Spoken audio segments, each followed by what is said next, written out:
Aujourd'hui, on parle de prendre sa santé en main. Vous savez, l'électronique, ça transforme tout. Avant, on avait des horloges mécaniques. Aujourd'hui, ben, c'est électronique. Des balances à ressort, aujourd'hui, c'est électronique. Des cigarettes à fumer, ben, aujourd'hui, c'est des cigarettes électroniques. Et oui, ça existe. C'est Denise qui a une question là-dessus. Bonjour les docteurs. Je me suis acheté une cigarette électronique pour arrêter de fumer. Est-ce que c'est efficace et sans danger pour la santé? Merci. C'est une bonne question, Denise. En fait, ces cigarettes-là, ça fait pas tellement longtemps qu'on retrouve ça dans les dépanneurs.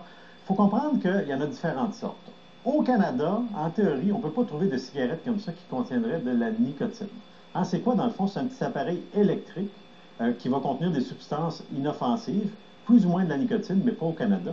Et quand le fumeur, en fait, va tirer sur l'extrémité ici, bien, ça va allumer le petit bout, comme dans une cigarette, et ça va faire de la belle fumée, comme ceci. Et je ne suis pas un fumeur, ne faites pas ça à la maison, mais...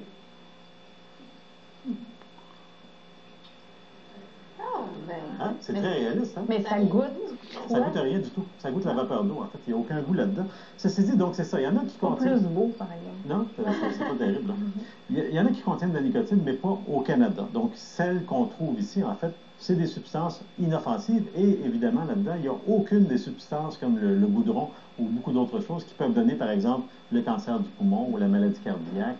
Donc, il y a beaucoup de substances comme ça. Il y en a plus de 3 4 000 dans la cigarette là, qui sont absentes de ça. Ça vient d'où? En fait, ça vient de Chine, ça a été inventé là-bas. Il y a quelques années, ça fait quand même une dizaine d'années que ça existe là-bas, mais c'est assez récent ici.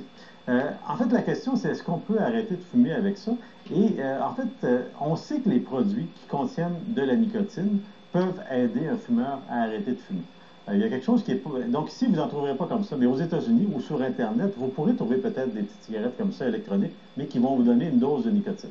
Donc, il y a beaucoup de fumeurs qui, pour arrêter de fumer, prennent des substances qui contiennent de la nicotine. Mais ça paraît contradictoire. Oui. Mais en fait, c'est surtout pour se détacher. Souvent, c'est des doses de nicotine qui vont diminuer avec le temps pour se détacher graduellement de l'habitude sans s'exposer au problème. Donc, il y a quelque chose qui ressemble un peu aux cigarettes. C'est des inhalateurs, comme celui qu'on a ici, qui contiennent effectivement des doses de nicotine. Il y a des gommes, il y a des patchs. En fait, tout ce qui va contenir de la nicotine peut aider. Il y a aussi d'autres médicaments là, qui n'ont rien à voir avec la nicotine, donc c'est plutôt dans la famille des antidépresseurs. Donc, un qu'on connaît sous le nom de Zyban, puis l'autre Champix. Ça, c'est des médicaments sous prescription, parce qu'il y a quand même des effets secondaires qui peuvent aider également. Puis la psychothérapie, c'est une façon d'aider. Les gens qui utilisent ça ont 2 fois plus de chances d'arrêter de fumer que ceux qui ne les utilisent pas. Donc, ça peut être utile. Et le grand avantage qui est non négligeable, puis qui fait qu'on préfère donner de la nicotine sous prescription que de laisser les gens continuer à fumer, c'est toutes les autres substances auxquelles les gens sont exposés. Puis les 4000 autres substances, il y en a là-dedans qui sont cancérigènes. La nicotine, elle donne de la dépendance. Ouais. Mais on peut régler le problème de dépendance, mais d'arrêter l'exposition plus vite à tout ce qui est cancérigène, c'est ça qui presse. Et demander de l'aide, ça vaut la peine, parce que c'est avec de l'aide souvent qu'on va passer à travers Les pharmaciens sont des bons aides pour ça, parce qu'ils ont le droit de prescrire plusieurs des médicaments qui sont utilisés pour arrêter de fumer. Ceci dit, dans celle-ci, à moins que vous les preniez sur Internet, vous n'en trouverez pas de la nicotine. Donc, l'effet sur le tabagisme, en fait, on ne le sait pas. On sait seulement que c'est relativement inoffensif. Maintenant, on l'a mentionné tantôt, prendre sa santé en main, c'est prendre son alimentation en main. C'est vrai pour s'ajuster à des médicaments, mais c'est aussi vrai pour diminuer les symptômes d'une maladie. C'est Ginette de Drummondville qui nous écrit ça.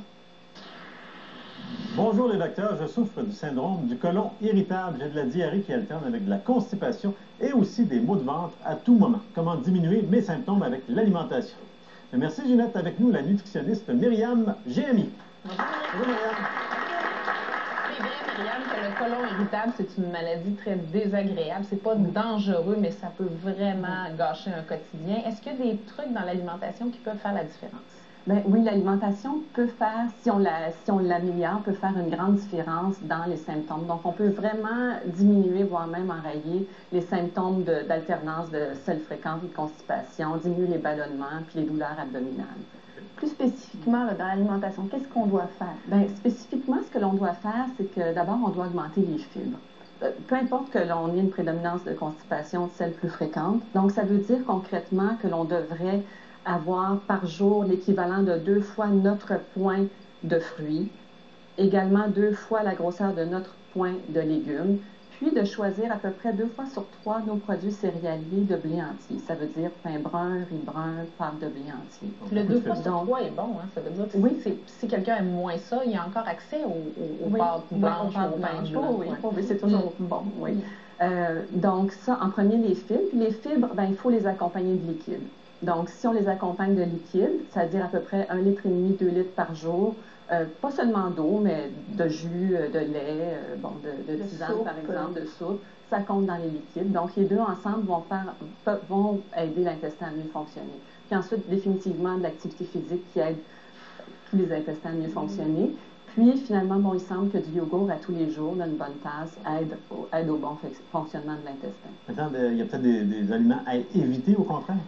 Oui, c'est-à-dire quand on a un côlon irritable, il faut nous-mêmes, c'est nous qui sommes les propres juges de l'effet que les aliments ont sur nous. Donc, il est possible que les aliments très gras, épicés, le thé, le café nous nuisent. Ah bon? Et l'alcool. Mais c'est individuel. Oui, c'est individuel. Donc, c'est à nous de déterminer si ça nous nuit. Puis, il y a une autre classe d'aliments qui peut nuire aussi, ce sont les aliments gazogènes, c'est-à-dire les aliments qui donnent des ballonnements, qui donnent des gaz. Puis, il y a des grandes familles d'aliments gazogènes auxquels les gens peuvent être très sensibles. Donc, d'abord, il y a la famille de tout ce qui est bulbe, donc oignons, ail, oignons verts, échalotes françaises. Donc, même si on en met un peu dans une recette, quelqu'un peut être très sensible à ça, peut avoir des douleurs. Puis ensuite, toute la famille des choux, donc choux-fleurs, choux de Bruxelles, choux verts. Puis ensuite, tous les brocolis, tous les melons. Donc, les légumineuses, les noix, l'alcool. Ça ne veut pas dire que tout le monde est sensible à ça, mais si on remarque que ça nous dérange, c'est mieux de les diminuer. La poutine? Ça doit pas, hein? Ça doit pas être bon. Mais le lait est souvent incriminé pour tous les problèmes d'intestin. Est-ce que c'est la même chose pour le côlon irritable? C'est-à-dire que le lait, on peut incriminer le lait seulement si on a une intolérance au lactose. Une intolérance au lactose, en fait, si on prend 2 verres de lait à jeun, puis que pas longtemps après, on sent qu'on a des ballonnements, ou ça nous envoie aux toilettes, là, peut-être qu'on peut confirmer avec notre médecin qu'il s'agit bien d'une intolérance au lactose. Mais sinon, il n'y a pas lieu de le retrancher, pas du tout. J'ai un petit doute, Myriam, tu manges jamais ça de la poutine, toi? Oui, de temps en temps. J'adore ça. Oui. T'aimes ça, voir ça? Oui. On va quand même te garder avec nous. Après la pause, on va parler du pain qui se déguise, et pourtant, c'est pas l'Halloween. Depuis quelques années, j'achète à l'épicerie des pains blancs qui prétendent être aussi bons pour la santé que des pains de grains entiers. Est-ce que je me fais avoir?